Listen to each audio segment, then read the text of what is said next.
Does power reveal character or create it?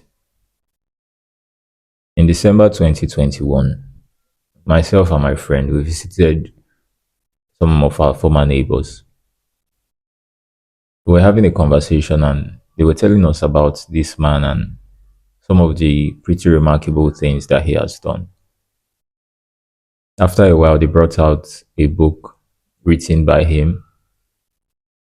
And while we were there, I flipped through the pages briefly and I found this quote on an entire page, a small quote by this man. And this quote was about power. I'm going to try and say the quote just the way he wrote it. The quote reads, "Power is like fire. It can keep you warm and it can burn you. It can cook you a meal or raise your house. It can purify gold or calcify a human being. Ensconced deep within its core are elements of good and evil. It all depends on the choice you make when you handle it." Newton Jibuno, 2017. That's the name of the author and this man they were telling us about. It's fascinating how powerful words can be. That very short quote about power changed from that moment the way I thought about power.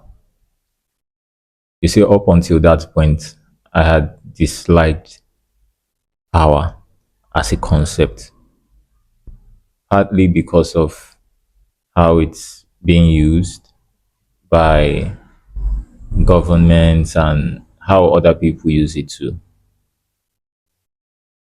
but also partly because of the way even I have used it in the past, right? You see that last part, that latter part, it was very difficult to accept, but eventually I got to understand that sometimes when we speak very passionately about the powers that be, it's not always entirely about them. Sometimes we are simultaneously expressing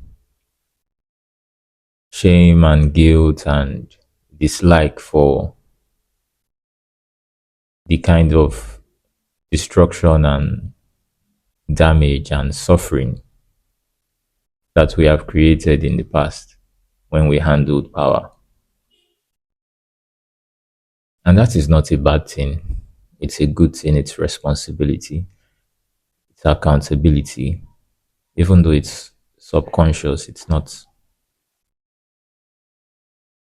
a conscious process, it's something happening in the background.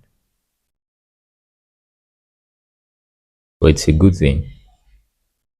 Ultimately, we should get to a point where we learn to forgive ourselves. Ultimately, we should get to a point where we are able to let go of that guilt, let go of that shame, and then turn the that responsibility that we feel, shift it from being a subconscious experience, a subconscious process, into a conscious process that now guides in the present how we act and the ways that we behave, you know. And so I got to learn that power is it's really just a tool, like money, like influence, like information, like talent. It's really just a tool. It does not define us. It only reveals who we are on the inside. It only reveals where we are in our development. It is not this all corrupting force that we have absolutely no control over. It's not something that we are helpless against. It is what we do with it, what we choose to do with it, build or destroy, collaborate or compete. That is what defines us. I think more people should internalize these ideas. I think the world moving forward in a meaningful and sustainable direction is going to require more of us engaging with conversations around power, around politics, regardless of the industry or the sector that we are in. Remembering that power is a malleable tool is going to be very useful in preparing ourselves, preparing our minds as we engage with these conversations, as we engage with these spaces, especially for those of us that will eventually get to fill public service positions or positions of power anywhere. I am reminded of this video I saw on YouTube a long time ago. I can't remember some very specific details about the event that was being discussed in that video, but it was a documentary about Nigerian politics. This one man was interviewed in this documentary, and he was talking about how there was a time in Nigerian politics that a change in the government, in the country's government, was necessary. And so businessmen, businesswomen like him, workers like him, they came together and they fought to remove the then present government, right? They fought that fight and they were successful. But after this battle was won, they looked at themselves and they decided that they were business people, they were workers, they were not politicians, and so they should go back to their businesses and their jobs and allow politicians run or be in public service positions. And so they all went back to their businesses and their jobs. And in his own words, after they went back to their businesses and their jobs, touts from all corners of the country came out and they went into politics. And since then, they have dug incrementally over time this political, economic, and social hole that we find ourselves in as a country.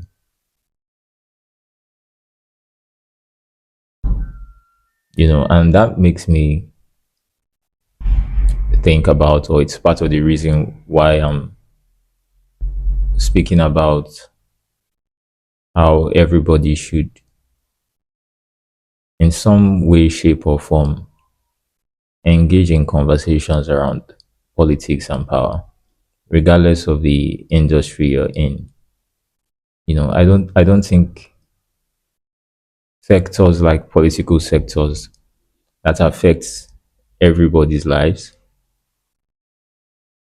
I don't think it should be left to a group of people who are called politicians. I don't think it should be given to them alone to oversee on everybody's behalf. I don't think that is going to work.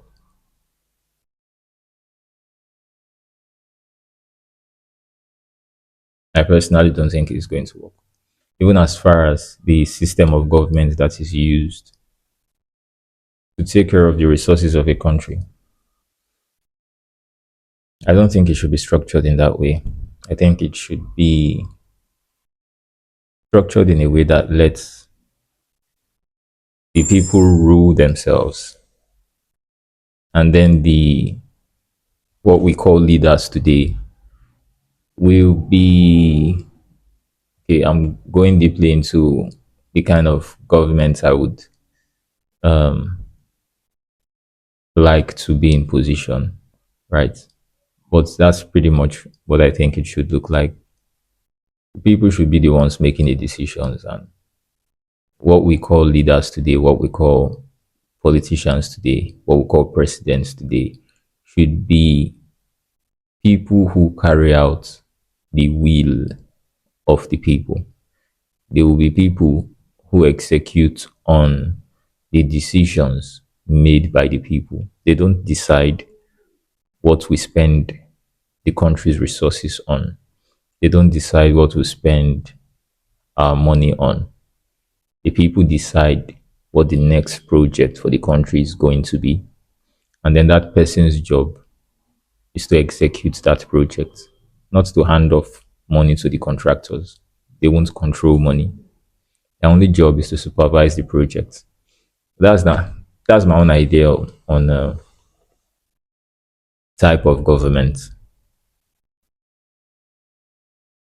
But at least for the beginning, I think we should all be involved in power and politics at any capacity whatsoever.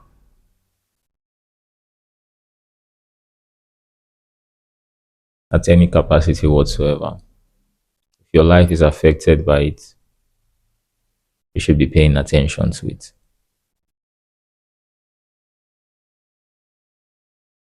So yes,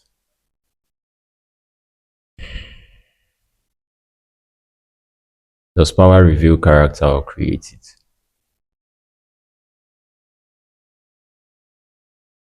I think it reveals it wherever you are mentally,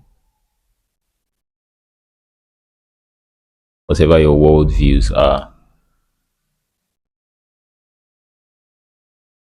whatever your views are on social issues,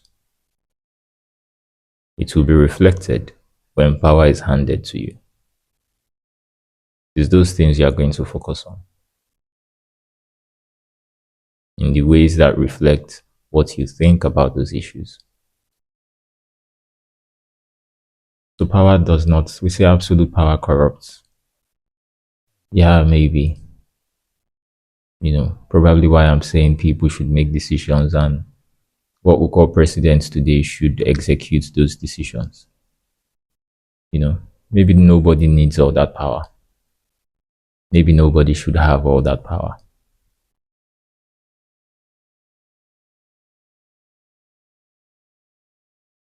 Maybe when we say absolute power corrupts, maybe that is really what we mean, or maybe that is really what we should be focusing on when we say that statement. Power in itself is not an exclusively good thing or an exclusively bad thing, it is just a thing. We decide what it becomes in our hands.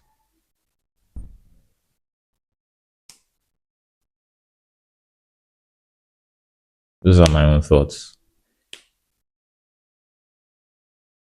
Sometimes when we just sit down and have conversations about these things, it can begin to feel like words are just words and they don't get to do much. But moments like this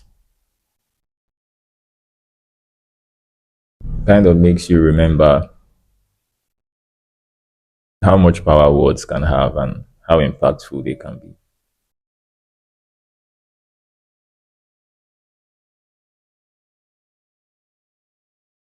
So these are my thoughts on this conversation. And since I have it all out at this point,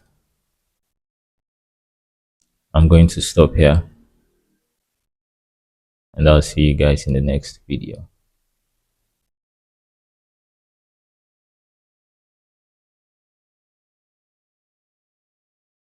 Bye bye.